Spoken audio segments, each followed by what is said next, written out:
Assalamualaikum warahmatullahi wabarakatuh. Salam sejahtera bagi kita semua. Om Swastiastu, Namo Buddhaya, salam kebajikan, rahayu. Yang terhormat Bapak Donatus Juwito Ondasung serta teman-teman seangkatan yang saya cintai. Puji syukur kita panjatkan kepada Tuhan Yang Maha Esa karena atas rahmat dan karunia-Nya kita masih dapat berkumpul di sini bersama dalam keadaan sehat walafiat. Pada kesempatan kali ini, izinkan saya untuk menyampaikan pidato saya dengan judul Generasi Berencana Menyongsong Masa Depan dengan Bijaksana. Hadirin yang saya hormati, kita adalah bagian dari generasi muda, generasi penerus bangsa, dan generasi harapan masa depan. Masa depan Indonesia ada di tangan kita.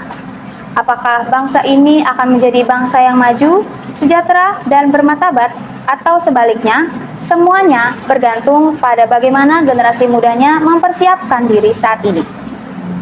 Menjadi generasi berencana bukanlah merupakan sebuah pilihan, tetapi sebuah kebutuhan. Generasi berencana adalah generasi yang mampu merencanakan hidupnya dengan baik, berpikir jauh ke depan, serta bertanggung jawab terhadap tiap keputusan yang akan diambil. Hadirin sekalian, di era globalisasi sekarang, kita dihadapkan pada berbagai tantangan yang kompleks. Perkembangan teknologi yang sangat pesat memang membawa banyak manfaat, tetapi juga membawa berbagai resiko. Media sosial, internet, dan pergaulan bebas dapat menjadi suatu peluang sekaligus ancaman bagi generasi berencana. Tanpa perencanaan yang matang, kita dapat terjerumus pada hal-hal negatif seperti penyalahgunaan narkoba, pergaulan bebas, putus sekolah, pernikahan dini, dan kurang kesiapannya dalam dunia kerja.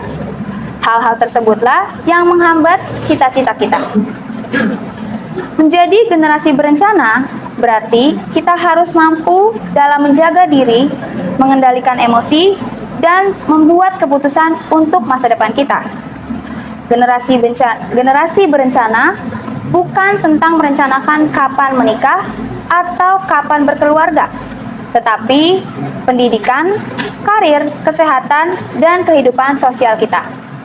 Dengan rencana yang baik, kita dapat membangun masa depan yang lebih cerah dan lebih berkualitas. Hadirin sekalian, langkah utama untuk menjadi generasi berencana adalah dengan meningkatkan kualitas pendidikan.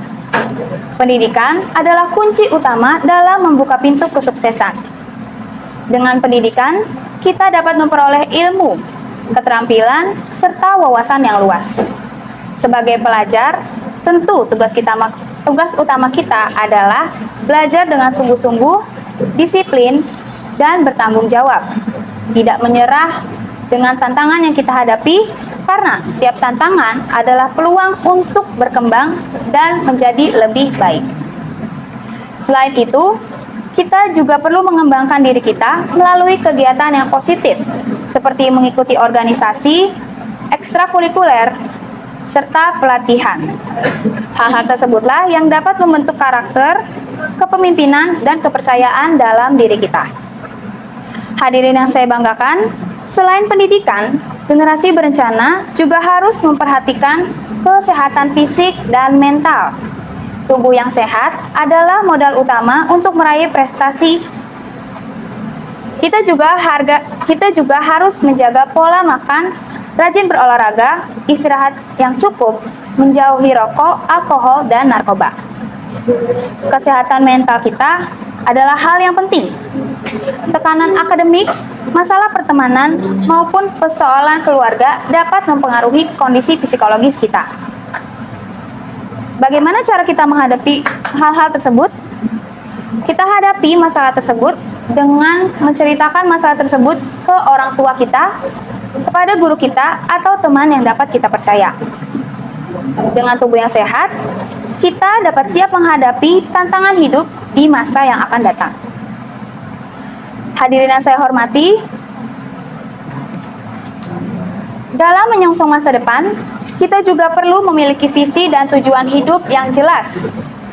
dengan menentukan cita-cita yang ingin kita capai dan menyusun langkah-langkah untuk mewujudkannya. Apakah kita ingin menjadi dokter, guru, insinyur, pengusaha, atau pemimpin bangsa sekalipun, semua ini dapat tercapai jika kita berusaha dengan sungguh-sungguh. Namun, dalam menggapai cita-cita kita harus bersikap bijaksana dan tidak menghalalkan segala cara demi menggapai tujuan kita. Kejujuran dan integritas harus tetap kita junjung tinggi, dan kesuksesan yang kita peroleh adalah kesuksesan sejati yang diraih dengan cara yang baik dan bermartabat. Selain itu, dalam meraih kesuksesan, kita pastinya harus siap dalam mengalami suatu kegagalan. Karena kegagalan bukanlah akhir dari segalanya, melainkan awal dari sebuah pembelajaran. Kita harus menanamkan sikap pantang menyerah agar mampu bangkit dan melangkah lebih kuat. Hadirin sekalian, generasi berencana harus mempunyai karakter dan akhlak yang baik. Karena kepintaran tanpa akhlak dan moral tidak akan membawa kebaikan. Menjunjung tinggi nilai disiplin dan kejujuran, serta tanggung jawab, kerja keras, dan rasa hormat kepada sesama. Menjadi teladan di lingkungan sekitar, baik di sekolah, rumah, dan masyarakat. Sikap sopan dan peduli dan saling menghargai dapat menciptakan kehidupan yang harmonis dan damai. Selain itu, kita juga harus memiliki rasa cinta tanah air dan semangat kebangsaan. Dengan mencintai bangsa dan negara, kita akan terdorong untuk ikut berkontribusi secara positif dalam kemajuan Indonesia. Hadirin yang saya banggakan, generasi berencana juga berarti kita mampu memanfaatkan teknologi secara bijak, menggunakan internet dan media sosial untuk hal-hal positif, dan menghindari penyebaran hoaks, ujaran kebencian, serta konten tidak bermutu lainnya. Jadilah generasi digital yang cerdas, kreatif, dan bertanggung jawab. Dengan begitu, kita tidak hanya menggunakan teknologi, tetapi juga ikut menciptakan inovasi yang bermanfaat bagi masyarakat. Marilah kita mulai dari diri sendiri, dari hal-hal kecil di sekitar kita, karena kita memiliki peran besar dalam menentukan arah bangsa dan turut membangun Indonesia yang lebih maju, adil, dan sejahtera. Penutup, hadirin sekalian, demikianlah pidato yang dapat saya sampaikan. Semoga kita semua dapat menjadi bagian dari generasi berencana yang menyongsong masa depan dengan bijaksana, penuh tanggung jawab, dan berlandaskan nilai-nilai luhur. Akhir kata, saya memohon maaf apabila terdapat kata-kata yang kurang berkenan, baik dalam pengucapan maupun dalam penyampaian isi pidato saya. Terima kasih atas perhatiannya. Assalamualaikum warahmatullahi wabarakatuh. Salam sejahtera, Om Santi Santi Om. Namo Buddhaya, salam kebajikan, Rahayu.